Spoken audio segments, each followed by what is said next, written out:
Vice President Biden, Speaker Boehner,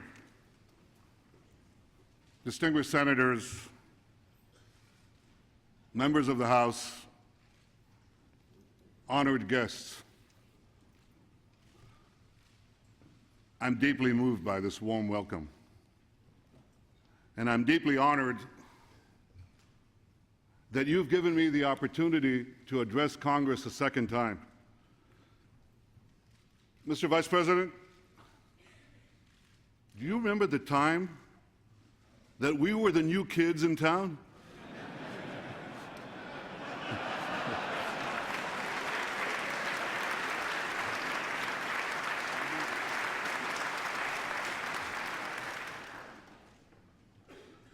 And I do see a lot of old friends here. And I see a lot of new friends of Israel here as well. Democrats and Republicans alike.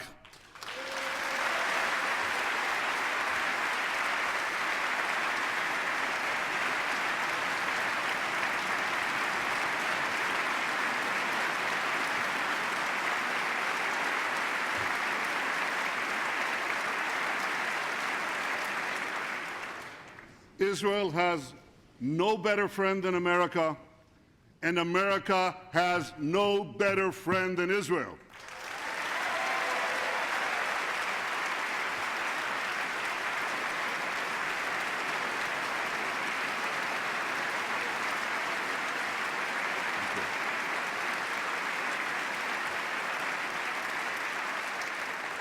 We stand together to defend democracy. We stand together to advance peace. We stand together to fight terrorism. Congratulations, America. Congratulations, Mr. President. You got bin Laden. Good riddance.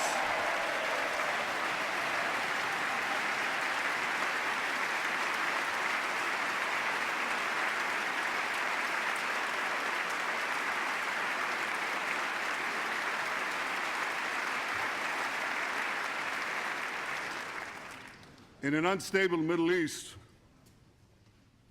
Israel is the one anchor of stability. In a region of shifting alliances, Israel is America's unwavering ally. Israel has always been pro-American. Israel will always be pro-American.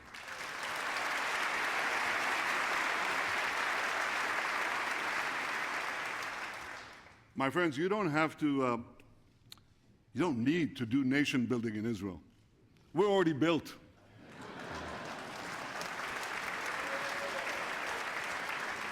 You don't need to export democracy to Israel. We've already got it. And you don't need to send American troops to Israel. We defend ourselves.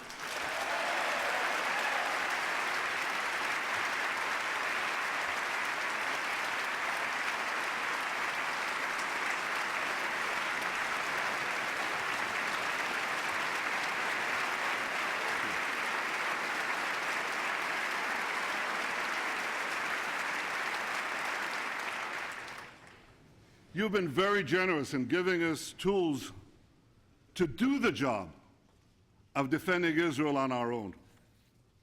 Thank you all, and thank you, President Obama, for your steadfast commitment to Israel's security. I know economic times are tough. I deeply appreciate this.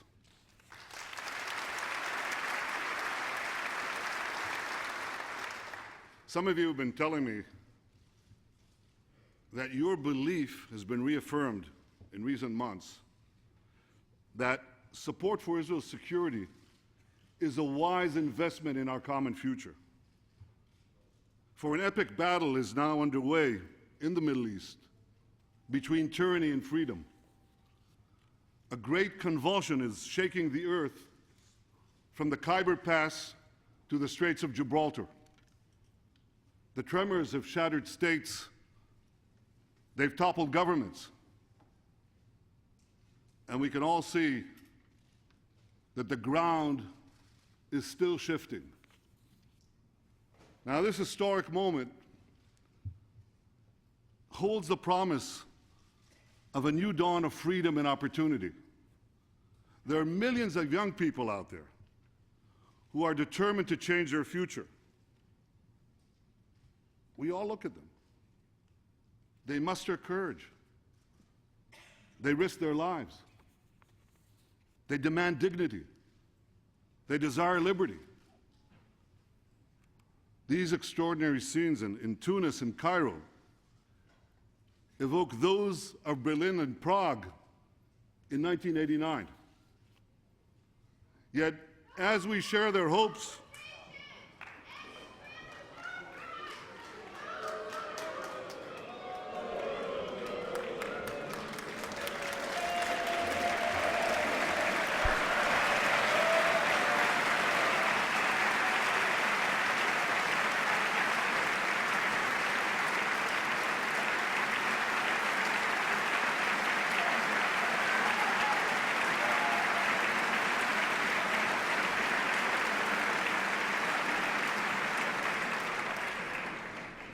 you know, I take it as a badge of honor, and so should you, that in our free societies you can have protests. You can't have these protests in the farcical parliaments in Tehran or in Tripoli.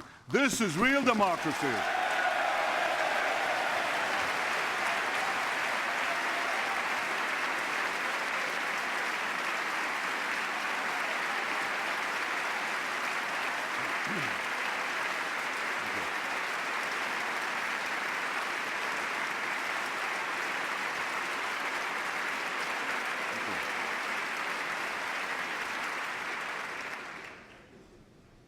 So as we share the hopes of these young people throughout the Middle East and Iran, that they'll be able to do what that young woman just did. I think she's young, I couldn't see quite that far. We must also remember that those hopes could be snuffed out, as they were in Tehran in 1979. You remember what happened then. The brief democratic spring in Tehran was cut short by a ferocious and unforgiving tyranny. And it's this same tyranny that smothered Lebanon's democratic Cedar Revolution and inflicted on that long-suffering country the medieval rule of Hezbollah. So today, the Middle East stands at a fateful crossroads. And like all of you, I pray that the peoples of the region choose the path less traveled, the path of liberty.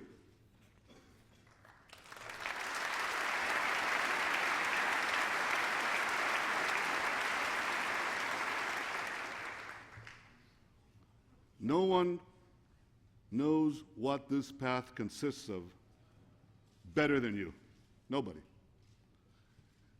This path of liberty is not paved by elections alone. It's paved when governments permit protests in town squares, when limits are placed on the powers of rulers, when judges are beholden to laws and not men, and when human rights cannot be crushed by tribal loyalties or mob rule. Israel has always embraced this path in a Middle East that has long rejected it. In a region where women are stoned, gays are hanged, Christians are persecuted, Israel stands out. It is different. And this was seen.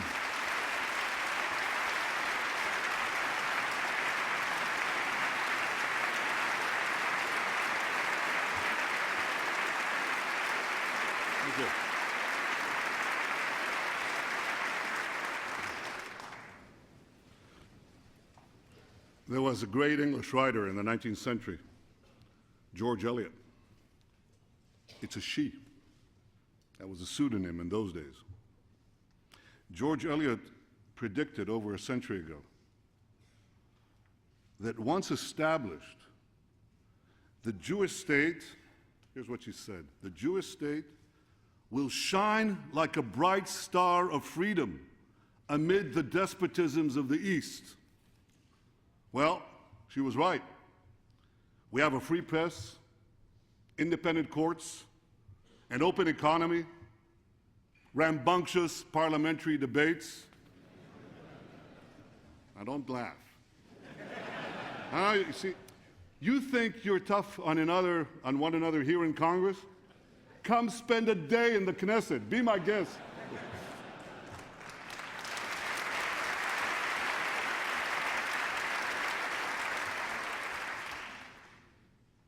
Courageous Arab protesters are now struggling to secure these very same rights for their peoples, for their societies. We're proud in Israel that over 1 million Arab citizens of Israel have been enjoying these rights for decades.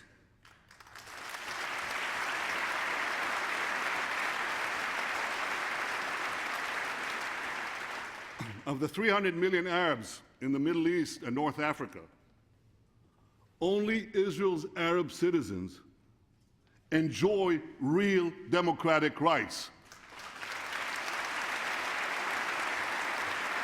Now, I want you to stop for a second and think about that. Of those 300 million Arabs, less than 0.5% are truly free, and they're all citizens of Israel.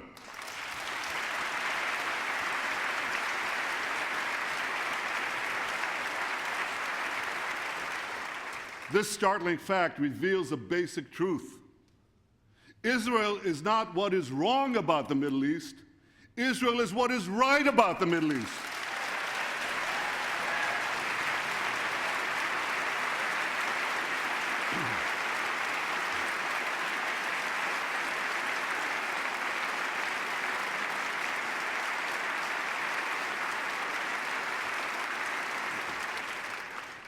Israel fully supports the desire of Arab peoples in our region to live freely.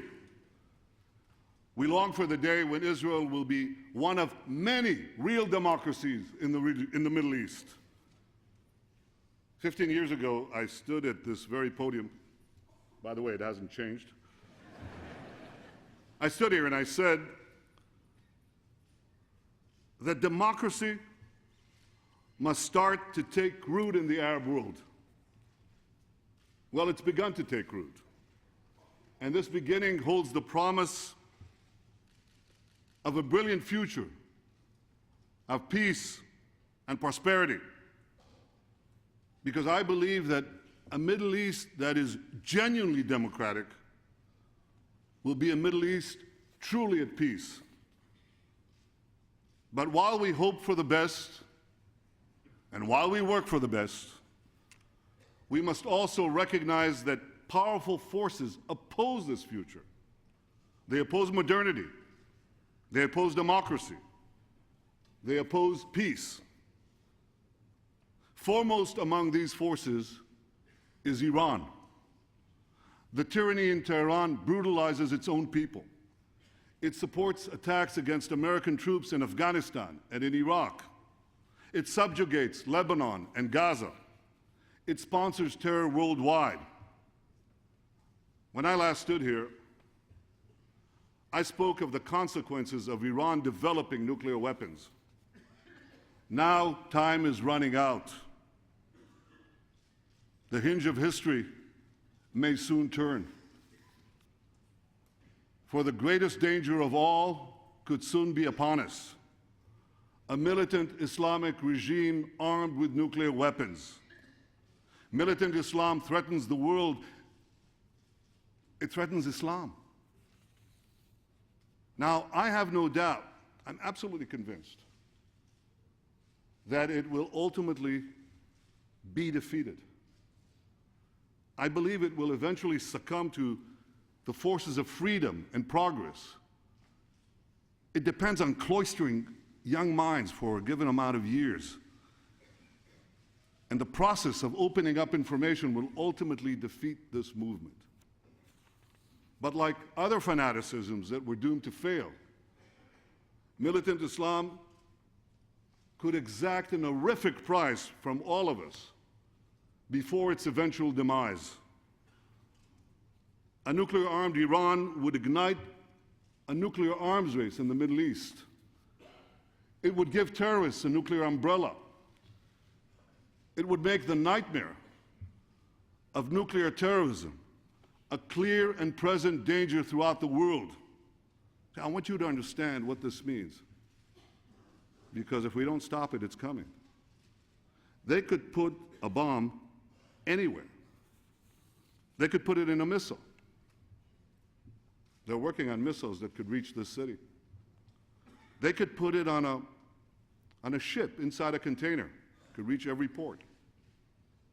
They could eventually put it in a suitcase or in a subway. Now, the threat to my country cannot be overstated. Those who dismiss it are sticking their heads in the sand. Less than 7 decades after 6 million Jews were murdered, Iran's leaders deny the Holocaust of the Jewish people while calling for the annihilation of the Jewish state. Leaders who spew such venom should be banned from every respectable forum on the planet.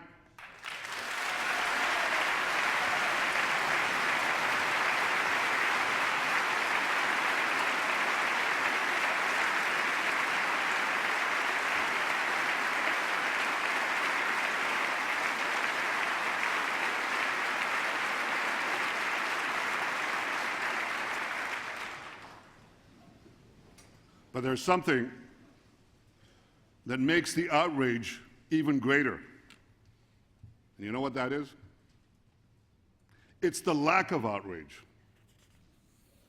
Because in much of the international community,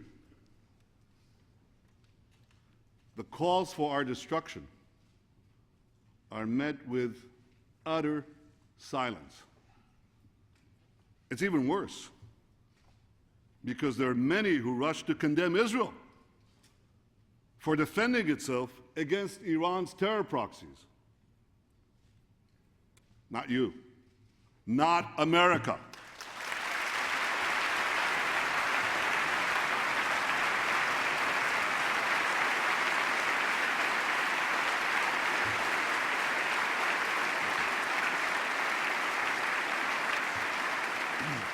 You've acted differently. You've condemned the Iranian regime for its genocidal aims.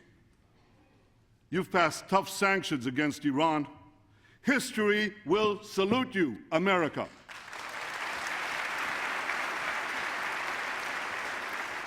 President Obama has said that the United States is determined to prevent Iran from developing nuclear weapons. The President successfully led the Security Council at the UN to adopt sanctions against Iran. You and Congress passed even tougher sanctions. Now, these words and deeds are vitally important. Yet the Ayatollah regime briefly suspended its nuclear weapons program only once, in 2003, when it feared the possibility of military action. And that same year, Muammar Gaddafi gave up his nuclear weapons program, and for the same reason. The more Iran believes that all options are on the table, the less the chance of confrontation.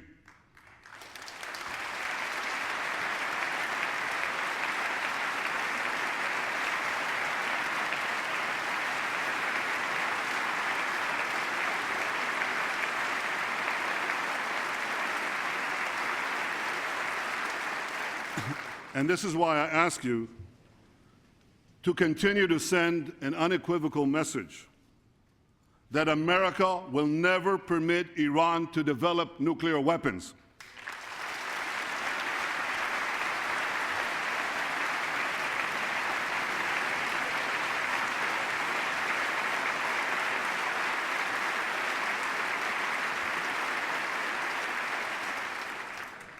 Now, as for Israel, if history has taught the Jewish people anything, it is that we must take calls for our destruction seriously. We are a nation that rose from the ashes of the Holocaust. When we say never again, we mean never again.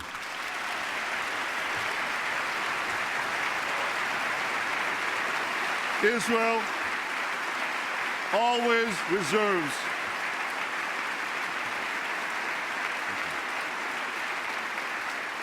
Israel always reserves the right to defend itself.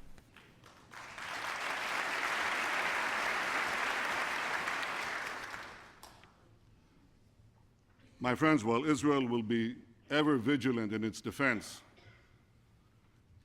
we'll never give up our quest for peace.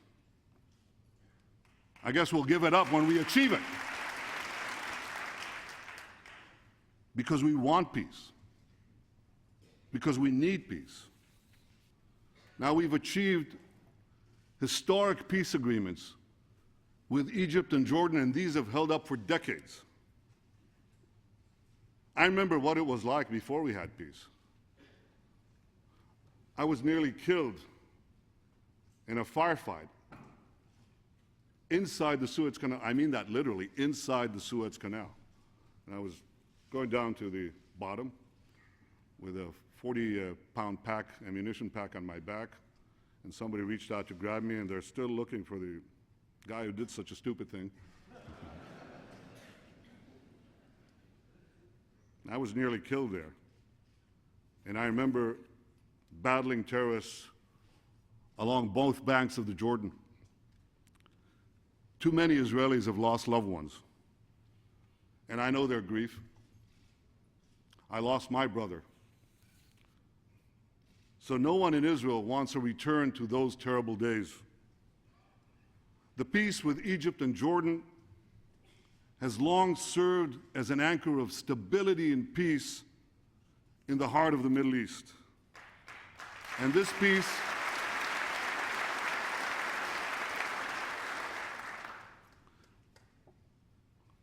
should be bolstered by economic and political support to all those who remain committed to peace.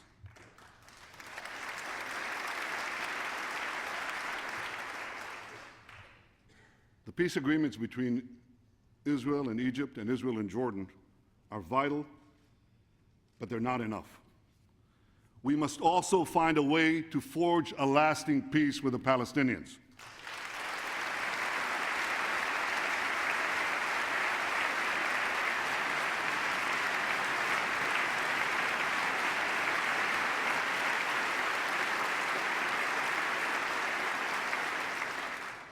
Two years ago, I publicly committed to a solution of two states for two peoples, a Palestinian state alongside a Jewish state.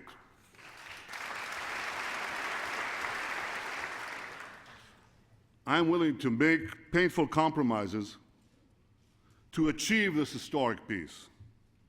As the leader of Israel, it's my responsibility to lead my people to peace. Now, this is not easy for me. It's not easy, because I recognize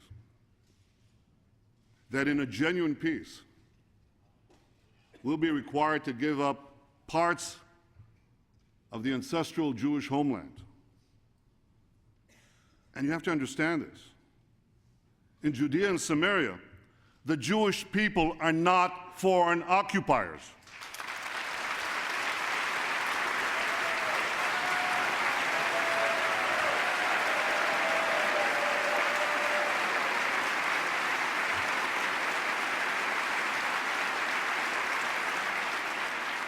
We're not the British in India.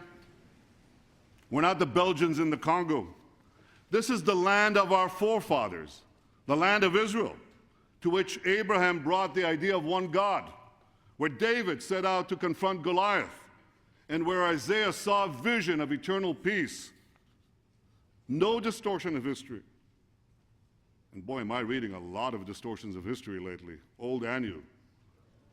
no distortion of history could deny the 4,000-year-old bond between the Jewish people and the Jewish land.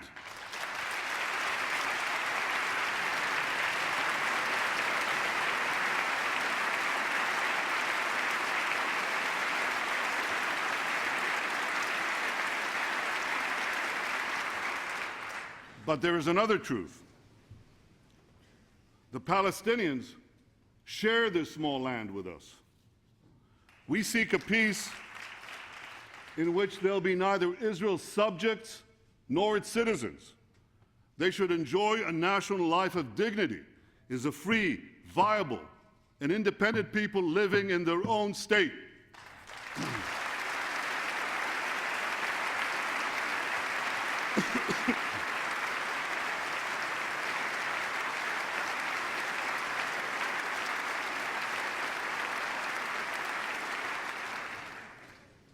They should enjoy a prosperous economy where their creativity and initiative can flourish. Now, we've already seen the beginnings of what is possible. In the last 2 years, the Palestinians have begun to build a better life for themselves. By the way, Prime Minister Fayyad has led this effort on their part, and I wish him a speedy recovery from his recent operation.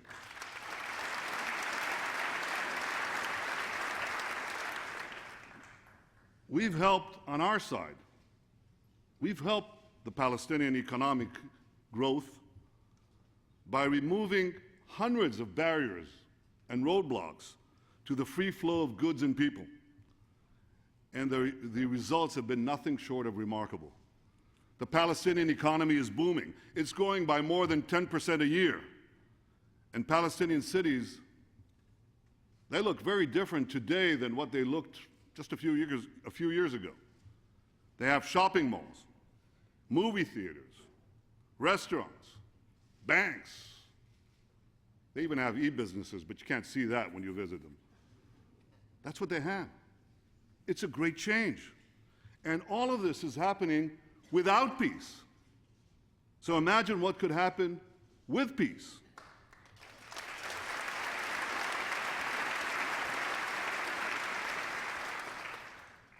Peace would herald a new day for both our peoples, and it could also make the dream of a broader Arab-Israeli peace a realistic possibility. So now here's the question. You've got to ask it. If the benefits of peace with the Palestinians are so clear, why has peace eluded us? Because all 6 Israeli prime ministers, since the signing of the Oslo Accords, agreed to establish a Palestinian state, myself included. So why has peace not been achieved? Because so far, the Palestinians have been unwilling to accept a Palestinian state if it meant accepting a Jewish state alongside it. You see, our conflict has never been about the establishment of a Palestinian state. It's always been about the existence of the Jewish state. This is what this conflict is about.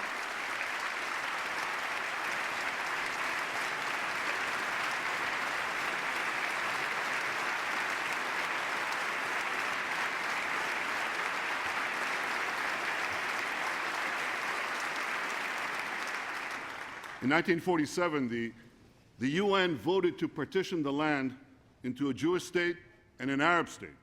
The Jews said yes, the Palestinians said no.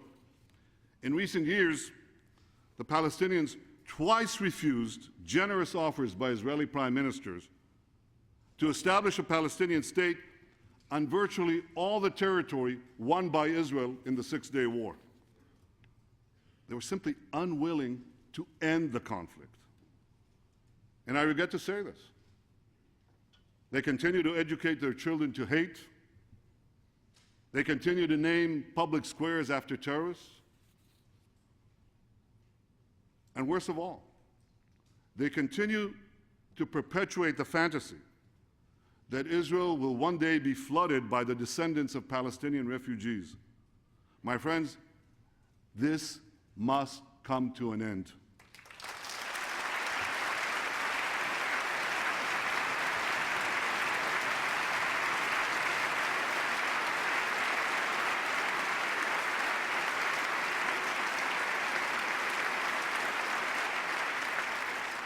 President Abbas must do what I have done. I stood before my people, and I told you it wasn't easy for me. I stood before my people and I said, I will accept a Palestinian state. It's time for President Abbas to stand before his people and say, I will accept a Jewish state.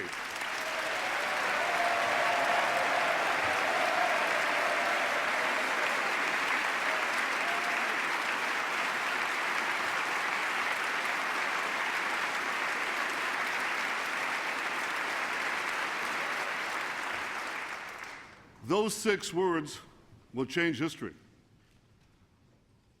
They'll make it clear to the Palestinians that this conflict must come to an end, that they're not building a Palestinian state to continue the conflict with Israel, but to end it. And those 6 words will convince the people of Israel that they have a true partner for peace. With such a partner, the Palestinian, or rather the Israeli people, will be prepared to make a far-reaching compromise. I will be prepared to make a far-reaching compromise.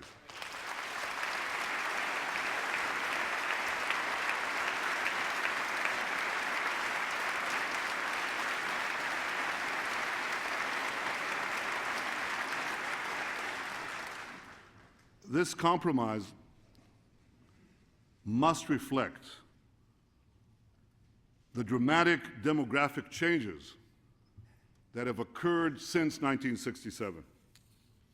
The vast majority of the 650,000 Israelis who live beyond the 1967 lines reside in neighborhoods and suburbs of Jerusalem and Greater Tel Aviv.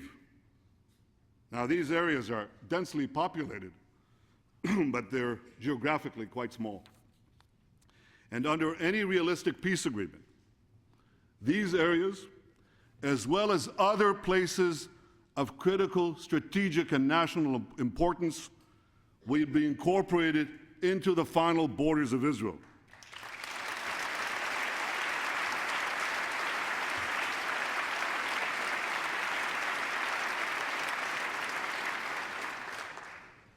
The status of the settlements will be decided only in negotiations.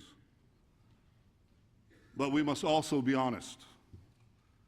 So I'm saying today something that should be said publicly by all those who are serious about peace. In any real peace agreement, in any peace agreement that ends the conflict, some settlements will end up beyond Israel's borders. Now, the precise delineation of those borders must be negotiated. We'll be generous about the size of the future Palestinian state. But as President Obama said, the border will be different than the one that existed on June 4th, 1967. Israel will not return to the indefensible boundaries of 1967.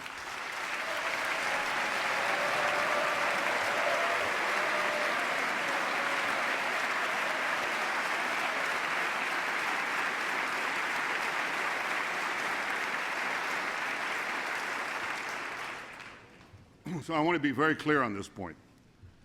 Israel will be generous on the size of a Palestinian state, but will be very firm on where we put the border with it.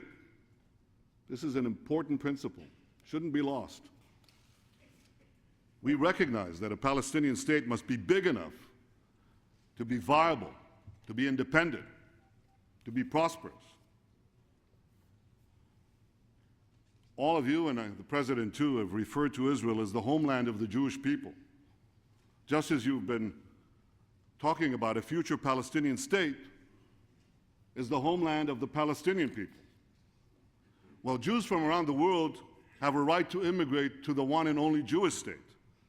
And Palestinians from around the world should have a right to immigrate, if they so choose, to a Palestinian state. And here's what this means. It means that the Palestinian refugee problem will be resolved outside the borders of Israel.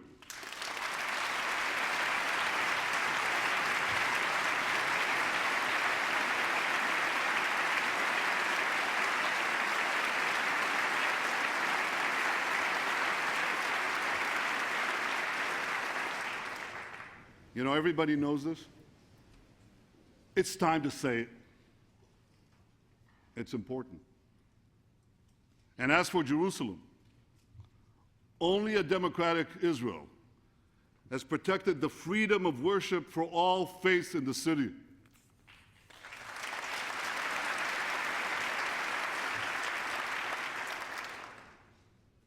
Throughout the millennial history of the Jewish capital, the only time that Jews, Christians, and Muslims could worship freely, could have unfettered access to their holy sites, has been during Israel's sovereignty over Jerusalem.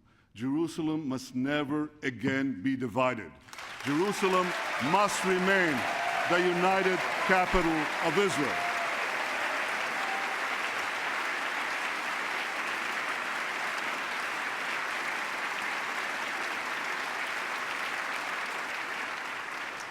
I know this is a difficult issue for Palestinians, but I believe that with creativity and with goodwill, a solution can be found. So this is the peace I plan to forge with a Palestinian partner committed to peace.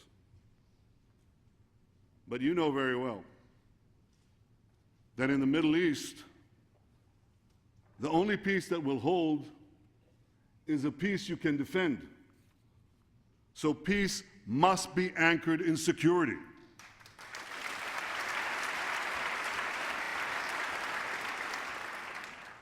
In recent years, Israel withdrew from South Lebanon and from Gaza. We thought we'd get peace. That's not what we got. We got 12,000 rockets fired from those areas on our cities, on our children, by Hezbollah and Hamas. The UN peacekeepers in Lebanon, they failed to prevent the smuggling of this weaponry. The European observers in Gaza, they evaporated overnight. So if Israel simply walked out of the territories, the flow of weapons into a future Palestinian state would be unchecked, and missiles fired from it could reach virtually every home in Israel in less than a minute. I want you to think about that too.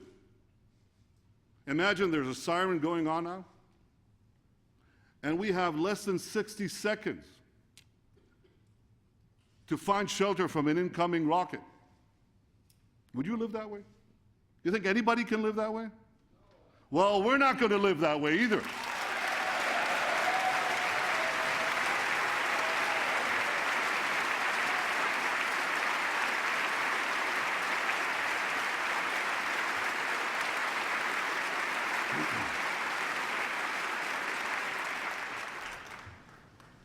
The truth is that Israel needs unique security arrangements because of its unique size.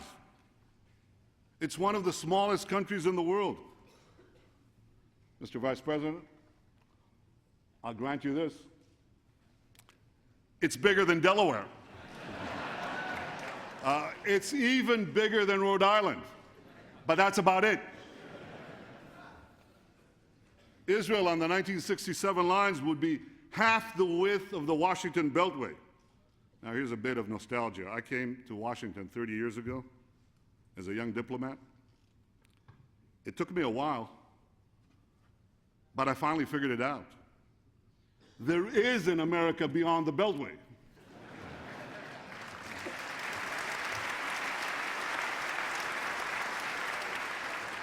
But Israel on the 1967 lines would be only 9 miles wide. So much for strategic depth. So it's therefore vital, absolutely vital, that a Palestinian state be fully demilitarized. And it's vital, absolutely vital, that Israel maintain a long-term military presence along the Jordan River.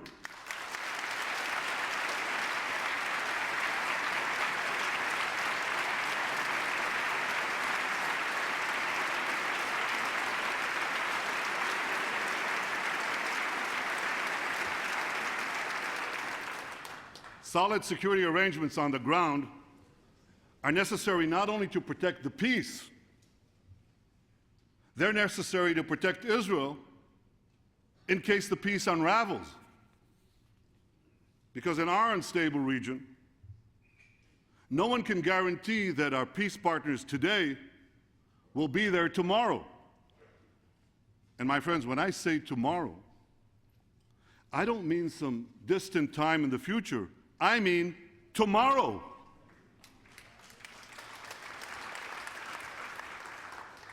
Peace can only be achieved around the negotiating table.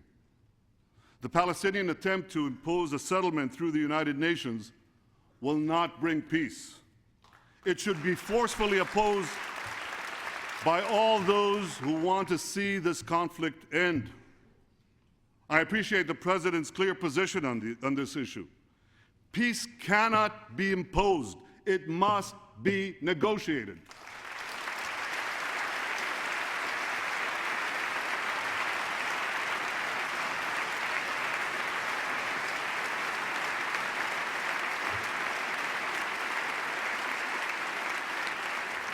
But peace can only be negotiated with partners committed to peace. And Hamas is not a partner for peace. Hamas remains committed to Israel's destruction and to terrorism. They have a charter. That charter not only calls for the obliteration of Israel, it says, kill the Jews everywhere you find them. Hamas's leader condemned the killing of Osama bin Laden and praised him as a holy warrior. Now again, I want to make this clear. Israel is prepared to sit down today and negotiate peace with the Palestinian Authority. I believe we can fashion a brilliant future for our children. But Israel will not negotiate with a Palestinian government backed by the Palestinian version of Al-Qaeda. That we will not do.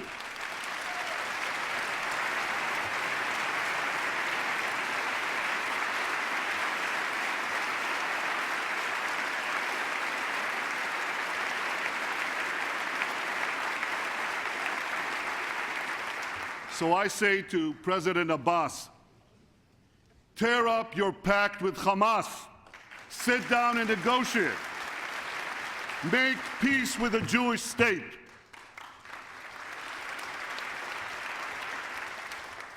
And if you do, I promise you this: Israel will not be the last country to welcome a Palestinian state as a new member of the United Nations. It will be the first to do so.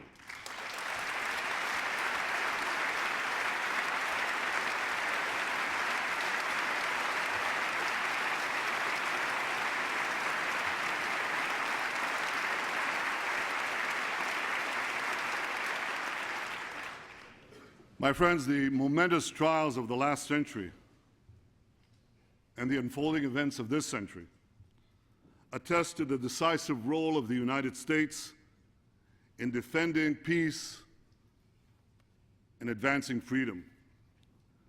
Providence entrusted the United States to be the guardian of liberty. All people who cherish freedom owe a profound debt of gratitude to your great nation. Among the most grateful nations is my nation, the people of Israel, who have fought for their liberty and survival against impossible odds in ancient and modern times alike. I speak on behalf of the Jewish people and the Jewish state when I say to you, representatives of America, thank you. Thank you. Thank you for your unwavering support for Israel. Thank you for ensuring that the flame of freedom burns bright throughout the world. May God bless all of you, and may God forever bless the United States of America.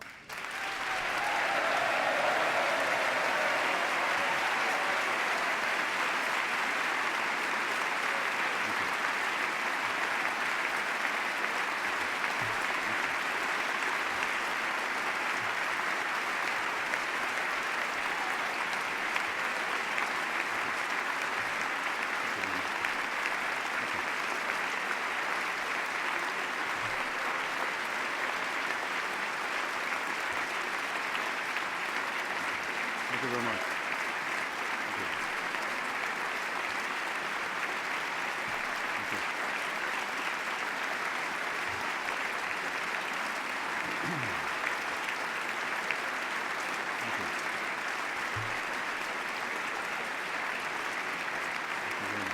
Thank you.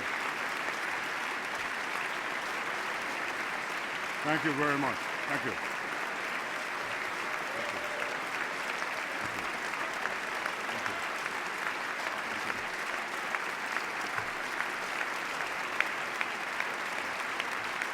Thank you. Thank you.